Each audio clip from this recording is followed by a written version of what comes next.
এক বৃদ্ধ ভদ্রলোক তার অসুস্থ স্ত্রীর সমস্ত কাজ নিজের হাতেই করতেন। স্ত্রীর জন্য তিনি রান্না করতেন, নিজের হাতে খাইয়ে দিতেন, কাপড় চোপড় ধুয়ে দিতেন, ঘুম পড়াতেন, এমনকি কোথাও গেলে স্ত্রীর হাত ধরে সাথে নিয়ে যেতেন। সারাদিনে এক মুহূর্তের জন্য স্ত্রীকে চোখের আড়াল করতেন না তিনি। একদিন এক প্রতিবেশী কিছুটা বিরক্তি সহকারে বৃদ্ধকে জিজ্ঞেস করলেন, আপনি সারাদিন আপনার স্ত্রীর সাথেই থাকেন কেন? আপনার কি নিজস্ব কোনো ব্যক্তিত্ব নেই?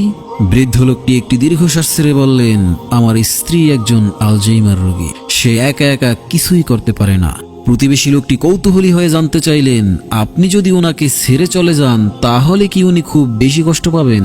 জবাবে বৃদ্ধ বললেন, আমার স্ত্রীর স্মৃতি বলে কিছুই নেই, আমি কে তাও সে জানে না, অনেক বছর ধরেই সে আমাকে চিনতেও পারে না।